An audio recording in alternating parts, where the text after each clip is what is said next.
What happens when a music legend sits down for what should be a friendly chat, only to face an ambush of accusations and disrespect? In just 37 seconds, one host's outrageous comment would turn a morning talk show into an explosive confrontation that nobody saw coming. The studio lights were bright as Cliff Richard walked onto the Loose Women set, smiling and waving to the audience. He had done hundreds of interviews over his decades-long career, and this was supposed to be just another one. A light conversation about his new music, maybe some stories from the old days, and he would be on his way. The walk from backstage to the guest chair felt familiar and comfortable. He had been on talk shows across the world, from small local stations to massive international broadcasts. This should have been easy. He settled into the chair across from the panel. Denise Welch sat in the center, flanked by Ruth Langsford, Janet Street Porter, and Colleen Nolan. The audience applauded warmly as Cliff greeted each of them with his characteristic charm. There was genuine affection in that applause. These were people who had grown up with his music, who had memories attached to his songs. He could feel that warmth, and he appreciated it deeply. "Lovely to be here, ladies," Cliff said, his voice warm and genuine. "Thank you for having me." Ruth smiled back, her expression genuinely pleased. "We're so happy to have you, Cliff. You look absolutely wonderful." "Well, thank you very much," Cliff replied, adjusting his position in the chair. "I try my best." Janet leaned forward with a grin. "You're looking better than most people half your age, to be honest." Cliff laughed. "That's very kind of you to say, Janet." Colleen nodded enthusiastically. "It's true, though. What's your secret?" "No secret, really," Cliff said modestly. "Just staying active, eating well, and doing what I love. Music keeps me young." But Denise Welch was already leaning forward, and there was something different in her expression. Something sharp. "So, Cliff," she started, her tone already carrying an edge, "let's not waste time with pleasantries. I want to talk about something real." Cliff blinked, still smiling, but clearly caught off guard. "Of course, fire away." "Your career has been long, hasn't it?" "Very, very long," Denise said, emphasizing the words in a way that felt less like a compliment and more like an accusation. There was a sharpness to her tone that cut through the friendly atmosphere that had been building. The audience went quiet. The shift was palpable. Ruth glanced at Denise with concern, her smile fading. This wasn't the tone they usually took with guests, especially not legends like Cliff Richard. "Well, yes, I've been very fortunate," Cliff said carefully, sensing the change in energy. "Over 60 years in the music industry. I'm grateful for every moment. It's been an incredible journey." 60 years, Denise repeated, letting out a short laugh that contained no humor. "Don't you think that's maybe enough? Don't you think it's time for people like you to step aside and let fresh talent have their moment? To stop hogging the spotlight?" The studio fell silent. You could hear the cameras still rolling, capturing every second of the tension that was suddenly filling the room. Members of the audience exchanged confused glances. This wasn't what they had expected. This wasn't what anyone had expected. Cliff's smile faded slightly, replaced by a look of genuine confusion. "I'm sorry, I don't quite understand what you're asking. Are you suggesting I should stop making music?" "I'm asking," Denise said, leaning back in her chair with an air of superiority, crossing her arms, "if you don't feel selfish, taking up space that could go to young artists who actually have something new to say, something relevant." Janet Street Porter shifted uncomfortably in her seat. "Denise, that's a bit..." "A bit what, Janet?" Denise snapped, cutting her off without even looking at her. "Honest? Someone has to say it. Someone has to ask the questions that everyone is thinking, but too polite to ask."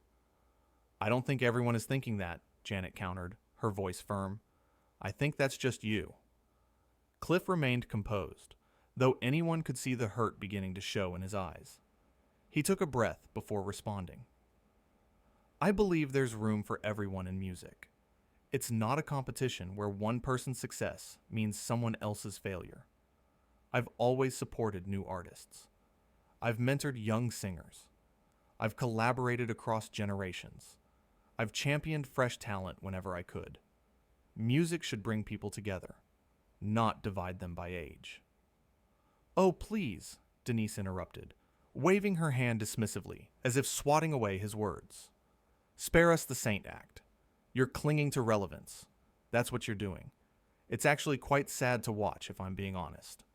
Quite pathetic, really. The audience gasped audibly. Several people could be heard making sounds of disapproval. Ruth reached over and touched Denise's arm, her face showing clear distress. Denise, come on. That's incredibly rude, Ruth said firmly, her voice taking on a sternness that was unlike her usual warm demeanor. Cliff is our guest, and this is completely out of line. But Denise shrugged her off. I'm just being real, Ruth. Unlike some people, I don't believe in fake niceness. Colleen spoke up, her voice gentle but firm. There's a difference between being real and being cruel, Denise. Cliff is our guest. And as a guest, he should be able to handle some real questions. Denise shot back. She turned back to Cliff. Tell me, do you actually think your new music matters to anyone under the age of 70? Cliff's jaw tightened. He was still trying to maintain his composure, still trying to be the gentleman he had always been. I have fans of all ages, actually. Music is universal. It transcends. It transcends nothing, Denise interrupted again. You're a relic, a nostalgia act. And the fact that you can't admit that shows how out of touch you really are. The other panelists were looking at each other in disbelief. This had gone far beyond a tough interview. This was personal, and it was cruel. Denise, this is inappropriate, Janet said loudly. Cliff is a legend. He deserves respect. Why? Denise challenged. Because he's old? Because he used to be famous? That doesn't give him a free pass to take up oxygen in an industry that desperately needs new voices. Cliff finally spoke, and his voice was steady, but you could hear the emotion underneath. I came here today to talk about my music and my passion. I didn't come here to be insulted by someone who seems to have a personal problem with me that I wasn't aware of. Personal problem? Denise laughed, a harsh sound. Don't flatter yourself. I don't know you personally, and frankly, I don't want to. What I have a problem with is the system that keeps propping up people like you while actual talent gets ignored. People like me? Cliff repeated quietly. What does that mean exactly? People who should have retired decades ago but can't let go of the spotlight, Denise said, her voice dripping with contempt. People who are so desperate for attention that they'll keep churning out irrelevant music that nobody asked for. Ruth stood up. That's enough, Denise. This is completely out of line. Sit down, Ruth, Denise commanded. I'm not finished. But Ruth didn't sit down. Yes, you are finished. This is disgraceful. Cliff, I am so sorry. Cliff stood up slowly, his dignity intact despite everything. It's all right, Ruth. I appreciate your kindness. He looked directly at Denise. I've been in this industry for a very long time, as you've pointed out. I've faced critics. I've faced challenges. I've faced people who didn't like my music or my style, but I've never, in all those years, been treated with such deliberate disrespect in what was supposed to be a friendly environment. Oh, here we go, Denise muttered, rolling her eyes. The victim act. I'm not playing victim, Cliff said, his voice stronger now. I'm simply stating a fact. You invited me here under the pretense of an interview, and instead, you've used this platform to launch personal attacks. That says far more about you than it does about me. Colleen was nodding. He's absolutely right, Denise. This is horrible. You're being incredibly unprofessional, Janet added. Whatever point you thought you were making, you've completely missed it. Denise laughed again. Oh, so now you're all ganging up on me. Typical. We're not ganging up on you, Ruth said firmly. We're calling out unacceptable behavior. There's a difference. Cliff picked up the small microphone that had been clipped to his collar and carefully removed it. I think it's best if I leave. Finally, Denise said. Something we can agree on. The audience was in shock. Some people were shaking their heads. Others looked genuinely upset. The cameras kept rolling, capturing every moment of the disaster unfolding. Before I go, Cliff said, his voice calm but powerful, gathering strength with each word, I want to say something. Not to you, Denise, because I don't think you're interested in hearing it. You've made your position very clear. But to anyone watching who might be going through something similar. To anyone who has ever been made to feel like they don't matter because of their age. He turned slightly to face the camera directly, and his eyes held a depth of emotion that came from years of experience and genuine understanding. Age is not a crime. Experience is not something to be ashamed of. If you love what you do, if you have passion for your craft, if you still have something to give to the world, you should never let anyone tell you that you're too old or too irrelevant, or that you should step aside. There is no expiration date on creativity, on joy, or on sharing your gifts with the world. No one has the right to tell you when your time is up. Only you can decide that. The audience began to applaud. It started with one person, then another, and within seconds, the entire studio audience was on their feet, clapping loudly. Some were wiping tears from their eyes. The applause grew louder and louder, filling the studio with a sound that was part support, part defiance, part celebration. Denise sat back in her chair, arms crossed tightly, looking furious that the moment had turned against her. Her face was flushed, her jaw set. This was not how she had imagined this going. You can mock me, you can dismiss me, you can tell me I'm a relic, Cliff continued, his voice cutting through the applause. But you cannot take away the joy that music has brought to my life and to the lives of others. You cannot erase the connections I've made, the memories I've helped create, the happiness I've been privileged to share. And that, ultimately, is what matters. Not your opinion of my relevance, but the real impact that art has on real people's lives. Ruth had tears in her eyes. Beautifully said, Cliff. Janet was applauding along with the audience. Absolutely beautiful. Even Colleen was wiping her eyes.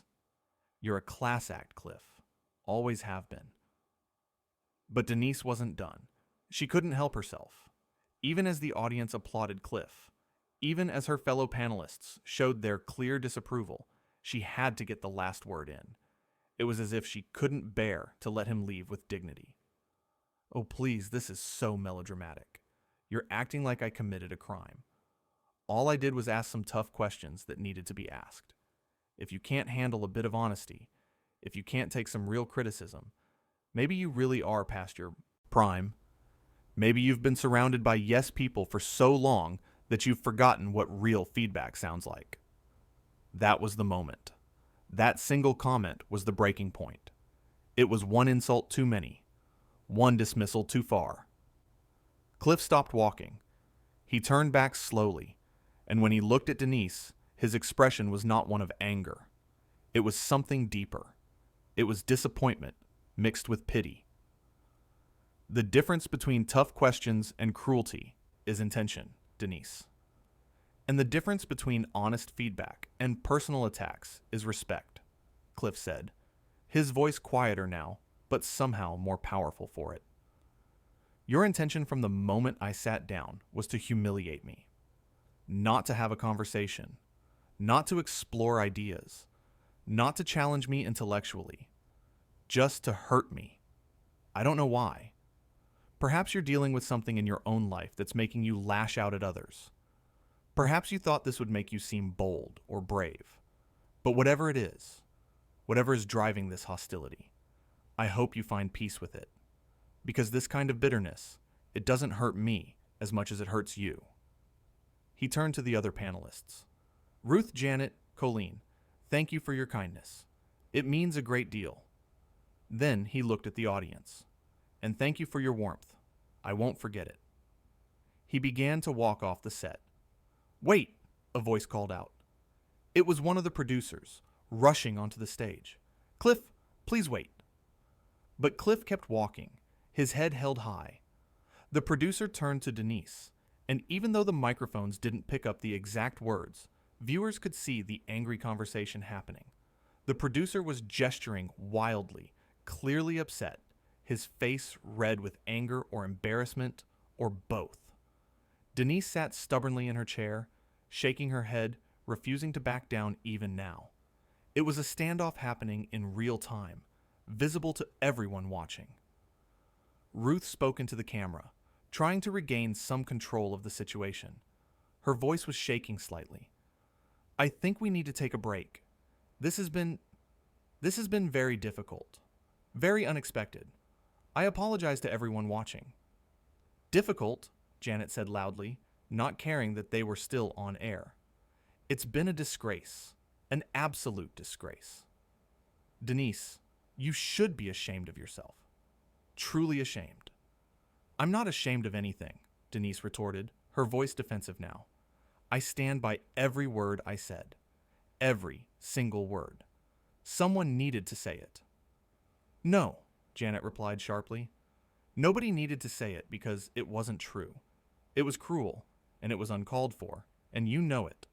Or at least you should know it if you have any self-awareness at all." "Then you're even more lost than I thought," Janet replied, her disgust evident. "If you genuinely believe that what you did was acceptable, then you've lost all perspective. You've crossed a line that you can't uncross." The audience was still standing, still applauding, even, though Cliff was no longer visible on set. They were making their feelings abundantly clear. They were on his side. They had witnessed something unfair, and they were showing their support in the only way they could. The applause went on and on, refusing to die down. Colleen addressed the camera directly, her eyes red from holding back tears. "To everyone watching, I want to apologize on behalf of the show. This is not what Loose Women is about. This is not how we treat our guests, especially guests who have given us so much over the years. This is not who we are. I am personally horrified by what just happened. Absolutely horrified." "Oh, stop being so dramatic, Colleen," Denise said dismissively. "Dramatic?" Colleen's voice rose. "You just drove one of the most beloved entertainers in British history off our set with your nastiness, and you think we're being dramatic?" Ruth nodded. "She's right. This is going to have consequences, Denise. Serious consequences." "What consequences?" Denise asked, but for the first time, there was a hint of uncertainty in her voice. "I was doing my job." "Your job is to interview guests, not attack them," Ruth said sharply. "Your job is to create interesting television, not hostile television. Your job is to represent this show with professionalism, and you failed. Spectacularly." The producer was back, and this time he was speaking directly to Denise. Though the words were muffled, the body language was clear. He was angry. Very angry. Denise stood up, ripping off her own microphone. "Fine. If everyone is so upset, maybe I should leave too." "Maybe you should," Janet said coolly. The audience, amazingly, began to applaud again. Not for Denise, but at the idea of her leaving. Denise looked around, and for just a moment, reality seemed to hit her. She had miscalculated. Badly. The audience wasn't on her side. The other panelists weren't on her side. And based on the producer's reaction, management wasn't on her side either. "This is ridiculous," she said, but her voice lacked the conviction it had earlier. She walked off the set, leaving Ruth, Janet, and Colleen sitting in stunned silence. Ruth turned to the camera. "I don't even know what to say right now." "I do," Janet said. "Cliff Richard is a gentleman and a professional. He handled that with more grace than most people would have. Denise Welch should be embarrassed." "She should be more than embarrassed," Colleen added. She should be apologizing. Publicly. The 3 remaining panelists sat there, trying to process what had just happened. The audience was finally sitting back down, but the energy in the room was completely different than it had been at the start of the show. Backstage, Cliff Richard was surrounded by crew members, all of them apologizing, all of them expressing their support. He was gracious with each of them, shaking hands, thanking them for their kindness. "I'm all right," he kept saying. "Yes, really, I'm all right." But anyone looking at him could see the hurt in his eyes. This was a man who had spent his entire career being kind to people, supporting other artists, bringing joy through his music. And he had been ambushed on live television by someone who seemed to have an axe to grind for no apparent reason. Back on the set, Ruth was trying to move forward. "We have to continue the show," she said quietly to Janet and Colleen. "We have a responsibility to our audience." "How do we continue after that?" Colleen asked. "I don't know," Ruth admitted, "but we have to try." They attempted to move on to the next segment, but it was clear that nobody's heart was in it. The other panelists kept glancing at the empty chairs where Cliff and Denise had been sitting. The audience was subdued, still processing what they had witnessed. During a commercial break, the 3 remaining hosts huddled together. "I can't believe she did that," Colleen said, her voice barely above a whisper. "What was she thinking?" "She wasn't thinking," Janet replied. "She was on some kind of power trip, trying to prove she's edgy or something. It backfired spectacularly." Ruth nodded. Cliff handled it perfectly. He didn't lose his temper. He didn't stoop to her level. He just maintained his dignity. "That's what legends do," Janet said. "They rise above." When the show came back from commercial, Ruth addressed the situation directly. "I know everyone is still thinking about what happened earlier," she said to the camera. "I want to be clear about something. The way Cliff Richard was treated on this show today was unacceptable. It does not reflect the values of Loose Women, and it does not reflect how we normally conduct ourselves." Janet nodded. "Absolutely. Cliff is a treasure. He's given the world decades of beautiful music. He's been a role model. He's been generous with his time and talent. He deserved so much better than what he got today." Colleen wiped her eyes again. "I just hope he knows that most of us have nothing but respect and admiration for him. What happened today was an aberration. A terrible, terrible aberration." The audience applauded in agreement. Somewhere in the building, Denise Welch was having a very different conversation with the producers. Though viewers couldn't see it, they could imagine it. The anger, the defensiveness, the slow realization that she had made a catastrophic error in judgment. But that was happening behind closed doors. What mattered, what the cameras captured, was the aftermath on the set. 3 panelists trying to salvage a show that had been derailed by one person's cruelty. An audience that had come for entertainment, but witnessed something far more uncomfortable. And somewhere, a music legend who had walked away with his head held high, refusing to be diminished by someone else's bitterness. The show continued, but it was never quite the same after that moment. Son recite. Topic felt hollow. Every laugh felt forced. The specter of what had happened hung over everything. When the show finally ended, Ruth, Janet, and Colleen sat together for a moment in silence. "Well," Janet finally said, "that was the worst show we've ever done." "By far," Colleen agreed. Ruth looked at both of them. "We need to reach out to Cliff. Personally. Make sure he knows that we're horrified by what happened." "Absolutely," Janet said. "He needs to know that Denise doesn't speak for all of us." They stood up, exhausted emotionally and mentally from trying to hold everything together. As they walked off the set, crew members approached them, all expressing the same sentiment. Shock at what Denise had done. Admiration for how Cliff had handled it. Concern about what this meant for the show. Nobody was talking about anything else. The interview that was supposed to be a light, fun conversation had become a cautionary tale about the difference between being honest and being cruel. about the importance of respecting your guests, about what happens when ego and spite are given a platform. In a quiet room somewhere in the building, Cliff Richard sat with his manager, both of them still processing everything that had just happened. The adrenaline was wearing off, and the full weight of the experience was settling in. Cliff looked tired in a way that had nothing to do with physical exhaustion. "I should have walked out sooner," Cliff said quietly, his voice heavy with second-guessing. "I should have stood up the moment she made that first comment about me being too old." "No," his manager replied firmly, reaching out to put a reassuring hand on Cliff's shoulder. "You handled it exactly right. You gave her every chance to course correct. You remained dignified even when she was being deliberately provocative. You tried to answer her questions honestly and respectfully. You made your point beautifully when you finally did leave. Nobody watching that will think anything but positive thoughts about you. Trust me on this." "I just don't understand," Cliff said, shaking his head slowly. "What did I do to deserve that kind of treatment?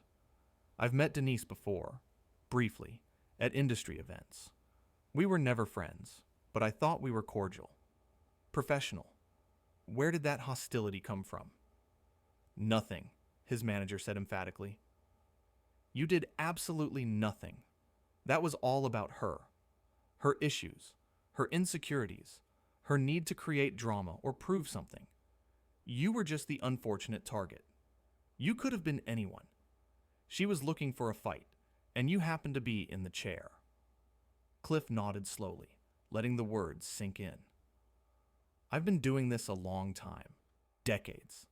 I thought I'd seen everything the entertainment industry could throw at me." "Nobody could have prepared for that," his manager assured him.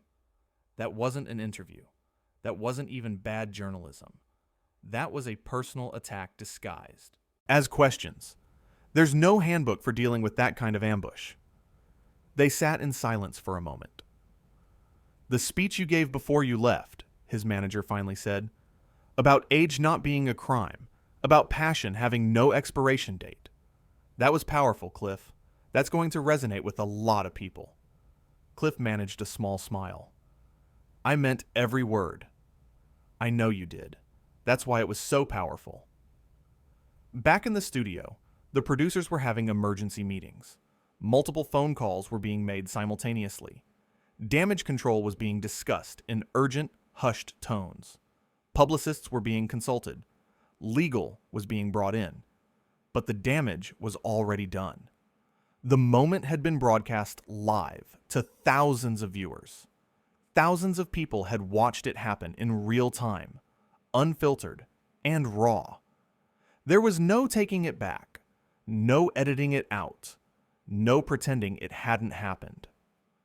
The other Loose Women panelists gathered in the green room, still in disbelief, still trying to make sense of what they had just been part of. None of them had changed out of their on-air outfits yet. They were too shell-shocked to think about practical things. "I've never seen anything like that," Colleen said, sitting down heavily on the couch. "In all my years on this show, in all my years in television period, I've never seen someone be so deliberately cruel to a guest. Especially not a guest like Cliff Richard, a legend, a gentleman. She planned it," Janet said, pacing back and forth across the room. "You could tell. She came in with an agenda. Those weren't spontaneous questions. She had decided before he even sat down that she was going to go after him." Ruth nodded, her expression troubled. "But why? What did she hope to accomplish? Making a music legend feel small doesn't make her look big. It doesn't make her look brave or edgy or interesting. It just makes her look petty and mean-spirited. It makes us all look bad by association." "She thought she was being brave," Colleen suggested, though her tone indicated she didn't buy her own explanation. Asking the tough questions that nobody else would ask. Cutting through the celebrity worship to speak truth to power, or something equally misguided. "There's a way to ask tough questions with respect," Janet countered, stopping her pacing to face the others. "There's a way to challenge someone without demeaning them. That wasn't it. That was just mean. Cruel for the sake of being cruel." They all fell silent, each lost in their own thoughts about what they had witnessed and been part of. Meanwhile, social media was absolutely exploding. People who had watched the show live were sharing their reactions in real time, posting clips, writing lengthy threads about what they had just witnessed. The response was overwhelming, and it was unanimous. Support for Cliff. Condemnation of Denise. Praise for how the other panelists had tried to intervene and defend their guest.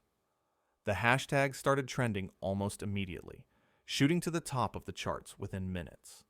People were sharing clips of Cliff's powerful speech before he left, clips of Denise's most offensive comments, clips of the other panelists defending him. They were writing think pieces about respect and decency, discussing what it meant for someone in a position of power, like a talk show host, to abuse that platform. Fans were expressing their outrage, their disappointment, their sadness at seeing someone they loved being treated so poorly. Musicians were weighing in too, fellow artists from across generations. Young pop stars who had grown up listening to Cliff's music. Rock legends who had shared stages with him. Country singers who respected his longevity. All of them defending Cliff and calling out the treatment he had received. They talked about his kindness, his professionalism, his support for new artists, despite Denise's claims to the contrary. Even people who weren't familiar with Cliff's work, who had never bought one of his albums or attended one of his concerts, were moved by how he had conducted himself. They saw a person being bullied, and they saw that person responding with grace and wisdom. They saw someone taking the high road when it would have been so easy to sink to his attacker's level, and they were inspired by it. The clips were being shared millions of times. The comment sections were filled with support. "This made me cry," one person wrote. "The way he turned a horrible situation into a message of empowerment. I'm 30 years old, and I've never heard a Cliff Richard song in my life." Another comment read, "But after watching this, I'm a fan. That's how you handle yourself, with dignity." "Denise Welch should be fired immediately," said another. "This was abuse, plain and simple." Because at the end of the day, it wasn't really about Cliff Richard specifically. It was about respect. It was about decency. It was about treating people, especially guests on your show, with basic human kindness. And Denise Welch had failed spectacularly on all counts. In the quiet room, Cliff stood up slowly, straightening his jacket. "I think it's time to go home. I've had quite enough of television studios for one day."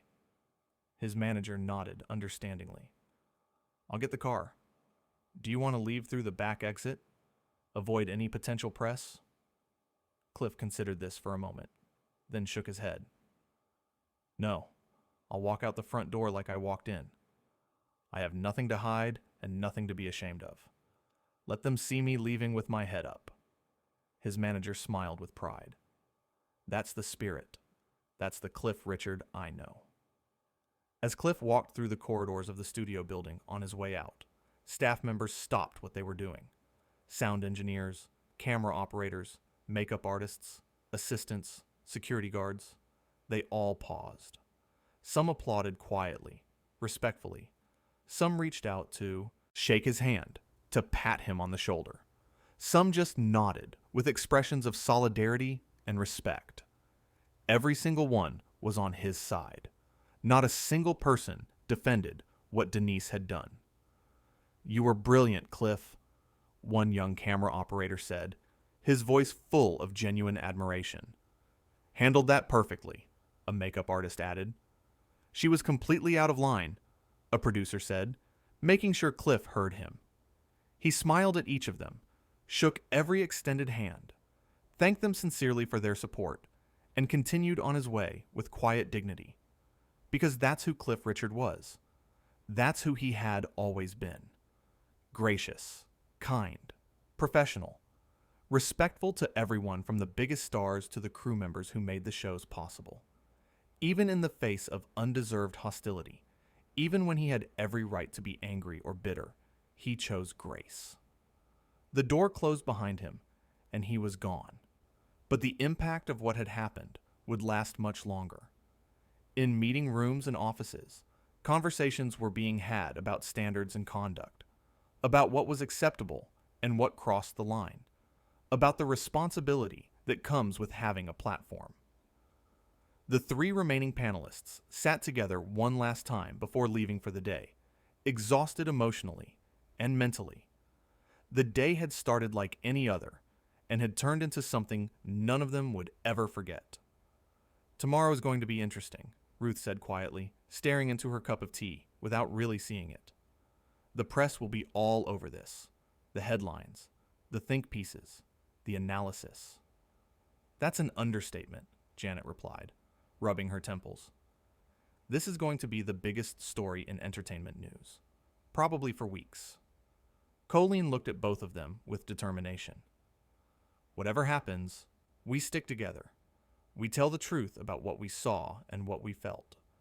We don't protect Denise at the expense of what's right. We can't. We won't." "Agreed," Ruth said firmly, meeting Colleen's eyes. "We were there. We tried to stop it. We spoke up when it mattered. We have to continue speaking up." "Absolutely," Janet added, her voice strong despite her fatigue. "I won't be part of any cover-up or spin. What happened today was wrong, period. There's no defending it, no explaining it away." They sat in silence for a moment, each processing the weight of their commitment and what it might cost them professionally. Finally, Colleen spoke again. "Do you think Cliff is okay? Really okay, I mean." Ruth shook her head sadly. "I don't know. He seemed okay when he left, but that kind of public humiliation, it has to hurt, even for someone as experienced and gracious as he is." "We should reach out," Janet suggested. "Personally. Send messages.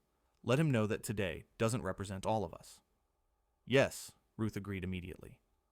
"I'll text him tonight. I have his number from a charity event last year. He needs to know we're sorry, that we support him." "I'll do the same," Colleen said. "He deserves to hear from each of us individually." They stood, gathered their things, and prepared to face whatever came next. The cameras had stopped rolling. The audience had gone home. But the reverberations of those 37 seconds, when Denise Welch made her first cutting remark, would continue to echo for a long time to come. The lights in the studio dimmed. The set sat empty. And somewhere out there, a music legend was driving home, his dignity intact, his reputation enhanced, knowing that he had faced hostility with grace and come out stronger for it. That's what happens when class meets cruelty. Class always wins.